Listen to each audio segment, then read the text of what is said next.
Thank you, musicians, for your gift. There is nothing like returning to a place that remains unchanged to find the way in which you yourself have altered. Nelson Mandela. Please join me in prayer. Holy and gracious God, this week I sat with the words from the text. I listened for your voice.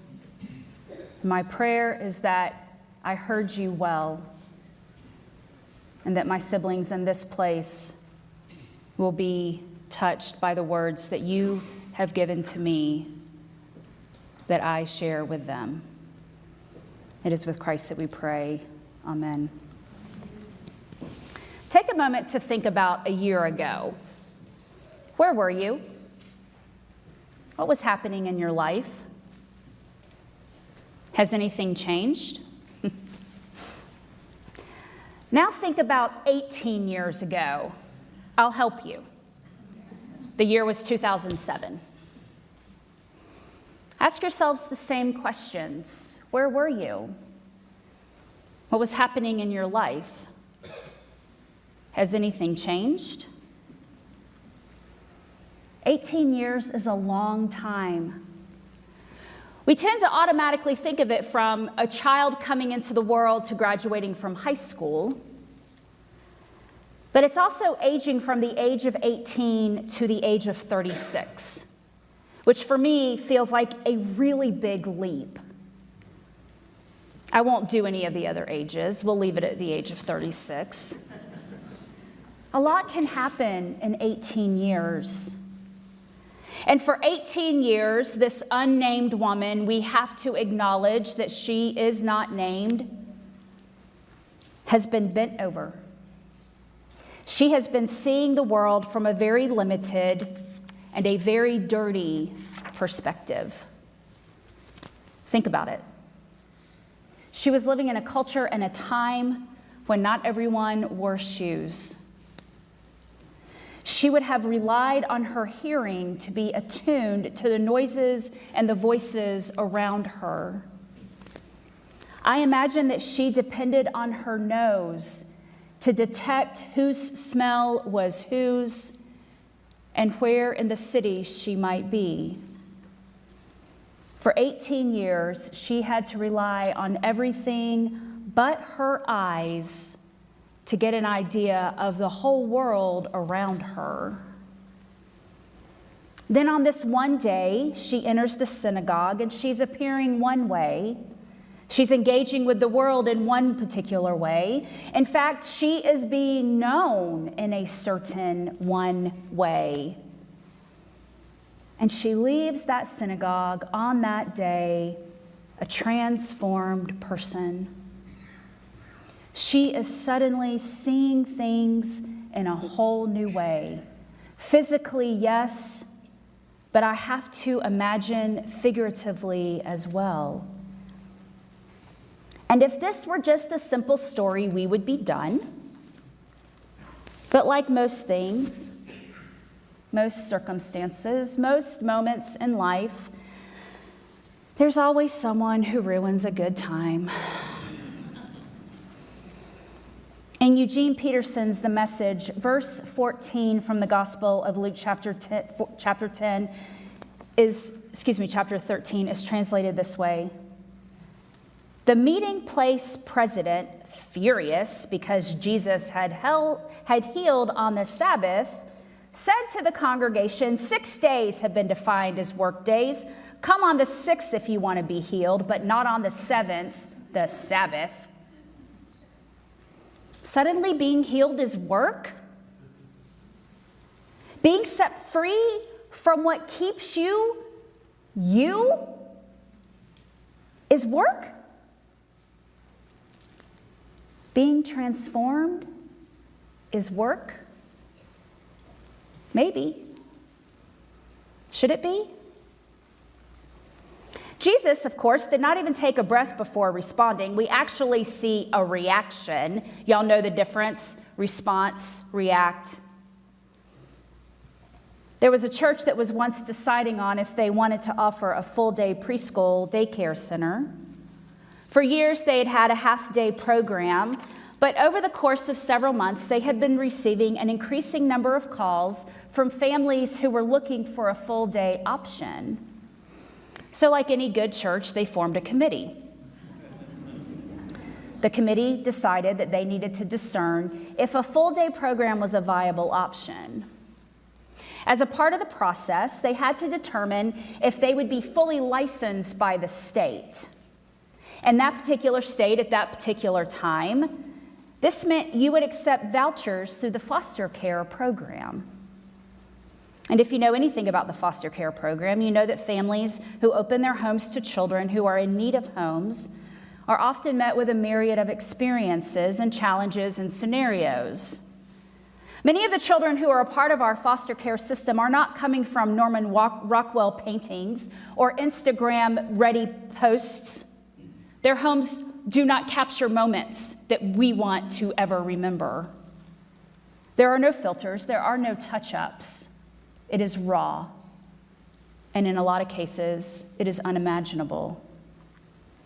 These children might have experienced or witnessed or been victims of events that not only can few of us comprehend, no matter our age, no matter our experience, it is still hard for us to imagine a human treating another human this way.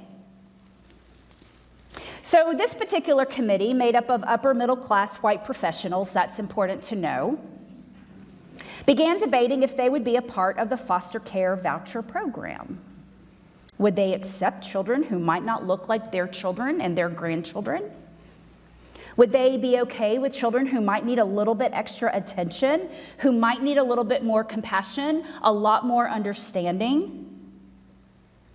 As the conversation unfolded, it switched from the logistics of how a voucher program could work and if the preschool daycare budget could handle it, to the concept, to the conversation, to the, I would say, morality of, do we want these children? After all, one member said, we don't know the kinds of experiences they have. We don't know the kinds of language they use. We don't know what they might say and do around our children. There was a member of the committee who, as you can imagine, was completely appalled at this line of conversation, but waited to see if there would be someone else in the room who might speak up, voice their opinion. Surely there was someone at the table who would share their disbelief over the path that this conversation was going down. After a few moments of no one speaking up, in fact, people just looking down, the member said, well, I guess I'm trying to understand exactly what you're saying. Are you saying that if my spouse and I welcomed a foster child into our home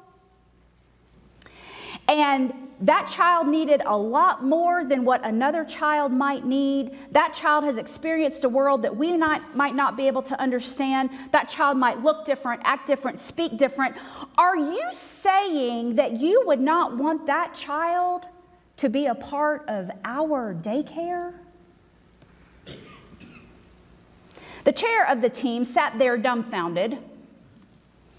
Everyone around the table got even more uncomfortable than they had already been. And finally, after what seemed like an eternity, another member of the committee spoke up and said, of course not.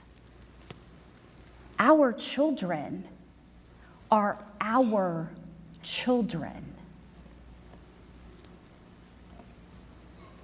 When we read this passage from Isaiah, we realize it's very easy to say, here's how it is, until it's not easy. Until suddenly we don't want to do the hard thing, the courageous thing, the fiery thing. Isaiah is delivering some pretty harsh words, isn't he? It's clear that Yahweh gave this beautiful vineyard with wonderful plans, a harvest that would produce sweet-smelling grapes.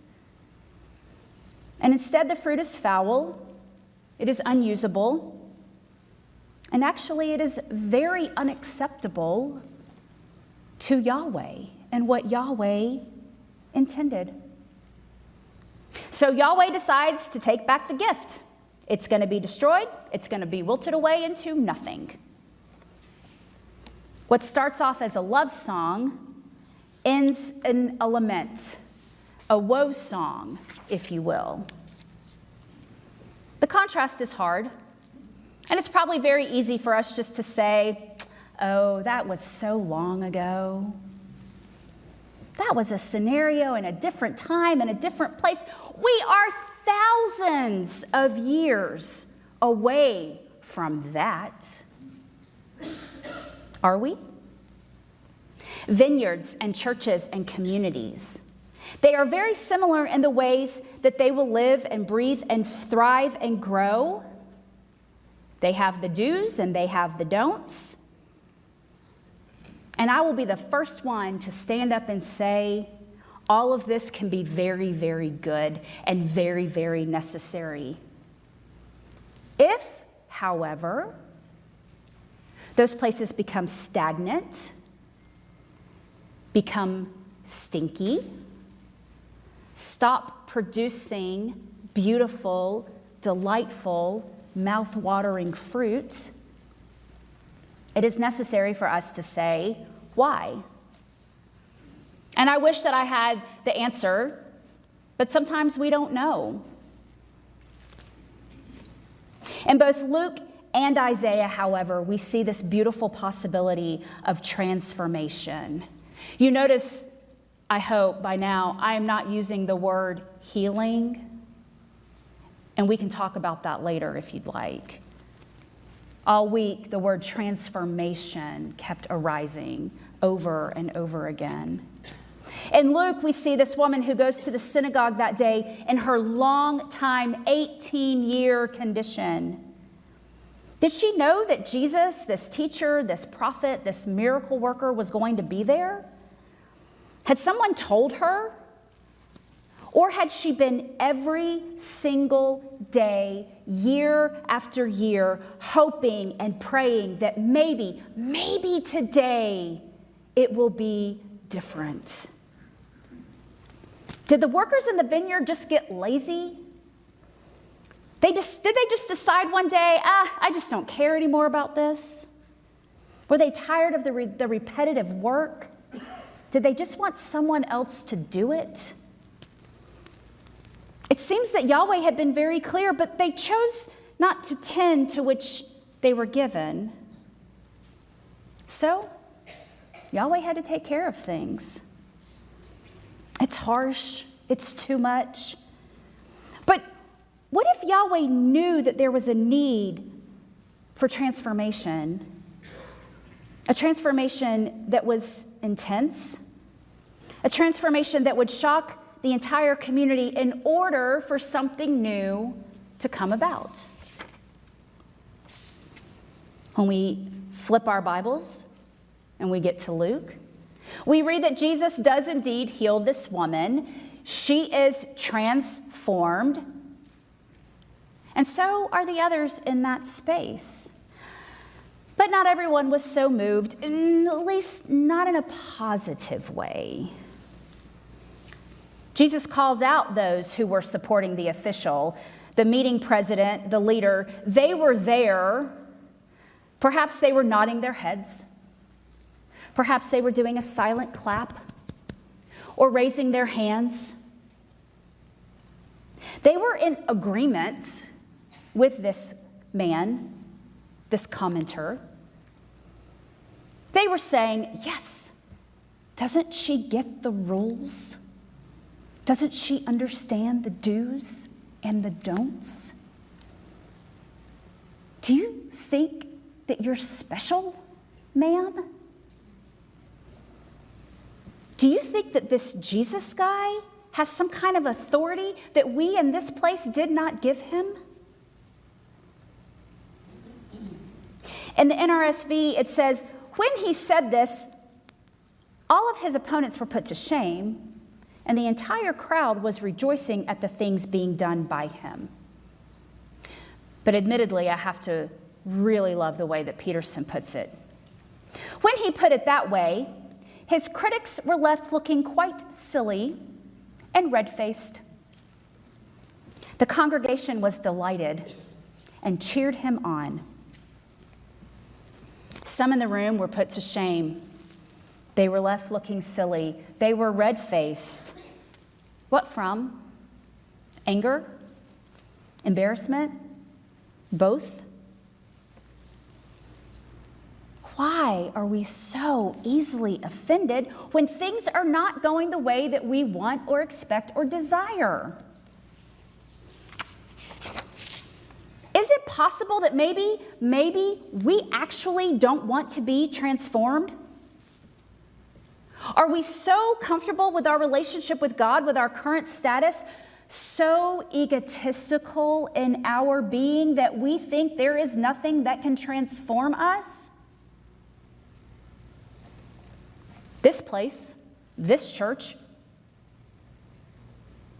y'all, we were founded on a desire for transformation.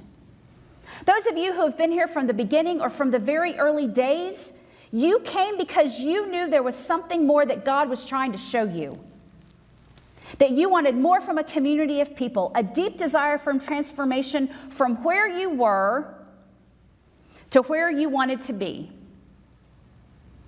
And whether you came in the late 50s, 60s, 70s, 80s, all the way up until today, something was stirring in you that said, I need to be changed and transformed.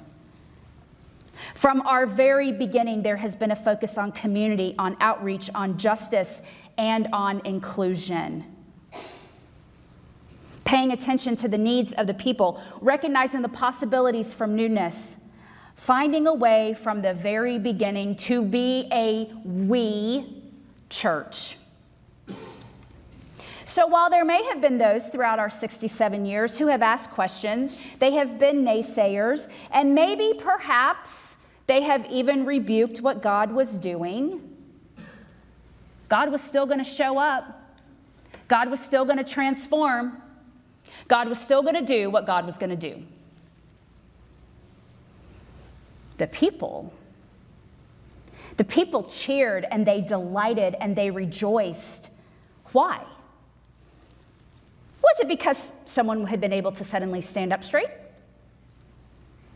Was it because leaders were being rebuked? They were being put in their place? They were being called out for their behavior? And they rejoiced because while maybe they weren't physically bent over, they had also been made to feel less than? Was it because they were witnessing everything that was occurring and they, in that moment, were also transformed in their being? I think it was all of the above and even more that I can't imagine. Perhaps they felt a new energy in the synagogue that they had never felt before. Perhaps they had an encounter with the divine that they had never had before, and they even wondered, will I ever have this again? Perhaps they were rejoicing because they felt the Spirit in a whole new, fresh way. Perhaps they felt freedom.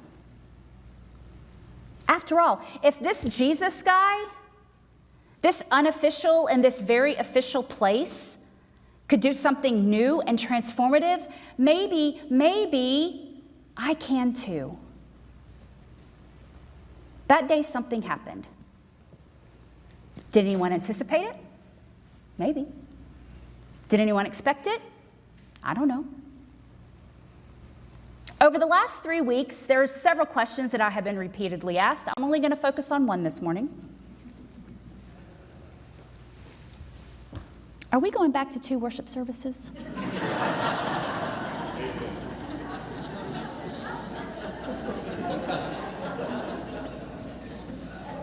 And then, most of the time, before I could even think of an answer, because I don't know, if you're not sure what it means to be Baptist, you are a part of that. Before I could give an answer, often people are saying, I love all of us being together. I love the energy that is happening in the worship center when we're all together. I love seeing people who usually attend a worship service I don't. I love not having to leave my Sunday school class early. I love not seeing my friends have to leave our Sunday school class early. I love feeling like I am a part of my full, whole, all church family. And so I've been sitting with all of these comments. And what has arisen for me is that many of us have experienced transformation. Perhaps what was started off as a logistical decision, summer's a time for travel, let's all be together so the worship center doesn't feel so empty. Perhaps something that was done out of logic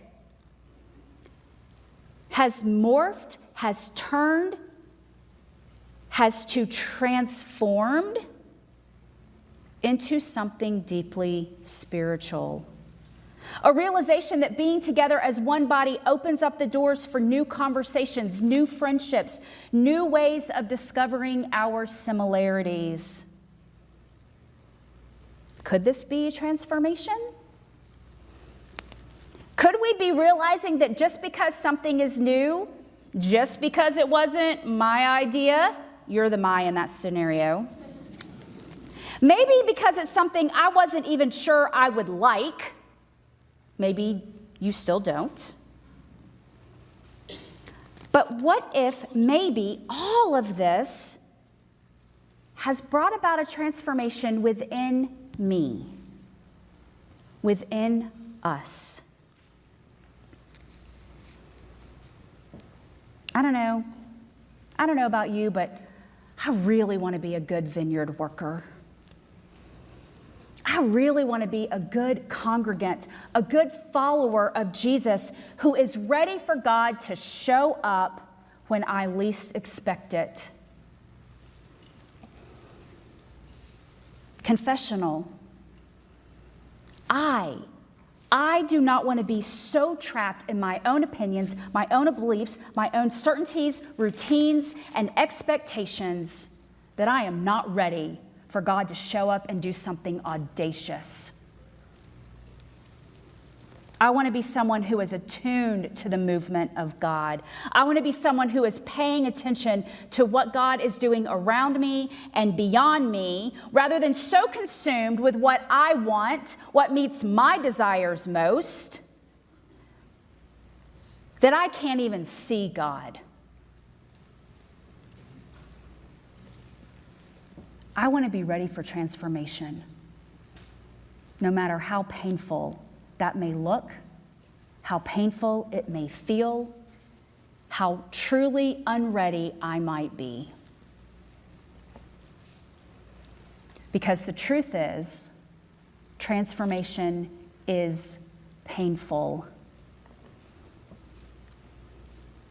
I don't know, but I'm going to go out on a limb and say that most of us, if not all of us in this room, can't know what it's like to be bent over physically for 18 years. But all of us have been in that moment where we've been sitting for too long. Perhaps it's the classic 5-hour from everything in Lubbock car ride. You've just been still for too long, and there's a pain that occurs when you first stand up. It's in your neck, it's in your back, it's in your hip, it's in your shoulder, it's wherever it is. But if we're fortunate, after a few moments, that pain kind of subsides and we move on. There's a few moments where we're uncomfortable, but we adjust. This woman, again, she doesn't have a name, y'all. This woman who was transformed went from being bent over to being upright. She probably experienced a lot of pain. She had to learn to walk in a different way. She had to learn to encounter the world in a different way. I imagine she was incredibly overwhelmed and possibly even scared. But my bigger imagination hope is that there were so many people in her community who came alongside her to help her. They walked with her as she was finding her balance. They were sharing in her transformation and sharing with her what they were experiencing through their own transformation. We are in a transformation process together. Mine's going to look different than yours. Yours is going to look different from theirs. But what if we could be uncomfortable together while the transformation is happening? What if we say, we can trust that God is at the center of this transformation? God is leading and guiding and working in ways that we could not have imagined before. So, what if we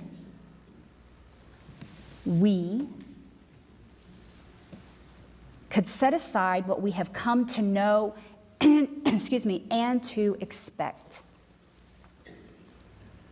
What if we could get curious about how God might show up in this space and time? I believe that God is always transforming us. Will you join me in that belief? Amen.